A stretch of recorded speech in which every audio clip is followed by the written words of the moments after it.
Being a student मैंने आज तक 100 से ज़्यादा वीडियोस देखी होंगी स्ट्रैटेजी के लिए, how to study, how to be a topper, how to be consistent and all of these. But आज तक अगर मैंने 100 स्ट्रैटेजी वीडियोस देखी है तो उसमें से सिर्फ 2 या 3 मेथड्स को मैंने अप्लाई करा होगा। And for genuine I am saying this.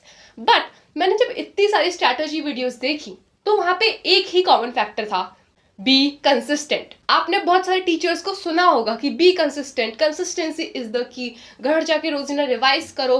Toppers are only toppers because they were consistent.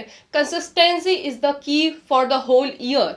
Consistency एक दिन में नहीं आती, कंसिस्टेंसी स्टार्टिंग से आती है। ये तो सभी बताते हैं, आप ऐसा लग के बता रही हो दीदी जो मैं आपकी वीडियो देखूं। अरे हाँ हाँ माना, ये सब बताते हैं, बट कोई ये नहीं बताता कि कंसिस्टेंट रहना कैसे है। देखो, सबसे पहले ये समझो कि पढ़ाई होती क्या है। स्किप मत करना, बहुत इंपॉर्टेंट पॉइंट है। अरे दीदी, पढ़ाई मतलब नोट्स बनाना, चीजों को समझना और लेक्चर्स देखना, राइट? कॉपी कंप्लीट करते हो स्कूल में बैठ के या क्लास में बैठ के या घर पे बैठ के, क्या वो पढ़ाई नहीं है? क्या वो चीज एग्जाम में नहीं आने वाली है? ऑफ कोर्स आएगी, पर तुम उसको एज अ पढ़ाई लेते नहीं हो, तुम उसको एज अ बर्डन लेते हो। जब तुम अपने कॉपी वर्क कंप्लीट करने को समझ समझ कर लिखोगे, एक एक लाइन की मीनिंग समझोगे। बहुत बार ऐसा भी होता है कि हमारे पास टाइम नहीं होता, हमें सिर्फ कॉपी भरनी होती है। उस सिनेरियो में कॉपी भरो, पर बिल्कुल ब्लाइंडली मत भरो। तो मैंने तुम्हें मेन बता दिया, अब आते हैं मेन टाइप पे। देखो, कंसिस्टेंट हम कब नहीं रह पाते? अगर हम स्कूल से आए आराम से 1:30-2 बजे तक हम स्कूल से आए, हमने नैप ली, रेस्ट लिया, खाना खाया और हम अब पढ़ने के लिए बैठे हैं। अब ये सिनेरियो जब है जब तुम्हारा डे बिल्कुल नॉर्मल और रेगुलर है, ठीक है? इसमें तुम्हें कंसिस्टेंट रहना पड़ेगा, ठीक? Consistency is not equal to motivation. अगर तुमने अपनी बॉडी को ऐसे ट्रीट करा कि तुम 3 बजे पढ़ने ही बैठोगे शाम को, तो रोजीना तुम्हें 3 बजे ऐसी अंदर से फीलिंग आएगी दैट समथिंग इज मिसिंग। अगर तुम अपनी स्टडीज को मिस करोगे किसी दिन, ये हो गया सिनेरियो नंबर 1, जब तुम्हारे डेज बिल्कुल रेगुलर लग रहे हैं। अब यहाँ क्वेश्चन आता है that how to manage your regular days. सबसे पहले मिनिमम टू मिनिमम अपना जो पढ़ाई का टाइम रखोगे उसको टाइमिंग के हिसाब से, आवर्स के हिसाब से मत रखना, उसको हमेशा सिलेबस के हिसाब से रखना। फॉर एग्जाम्पल, मैंने ये गोल बनाया है कि जो भी मेरा वीक सब्जेक्ट है, अगर मेरा वीक सब्जेक्ट मैथ्स है तो मेरे लिए मैथ्स को रोजीना प्रैक्टिस करना इज कंपलसरी। बहुत बच्चों की मैथ्स अच्छी होती है तो वो 2-3 दिन बाद करते हैं, उनसे तो भी हो जाती है। दीदी पर आज मुझे शादी में जाना है, मेरे पास आज पढ़ने का टाइम नहीं है शाम को। This is the situation. जब तुम्हारे पास जो तुम्हारा पर्टिकुलर स्लॉट ऑफ टाइम है पढ़ने का, उसमें तुम्हारे पास टाइम नहीं है, उस सिचुएशन में तुम जो भी तुम्हारा ट्रैवलिंग रूट है उस पर तुम कोई ऐसा चैप्टर पढ़ लो या कोई ऐसे चैप्टर की बेसिकली 1 शॉट वीडियोस देख लो जो तुम्हें ऑलरेडी आता हो।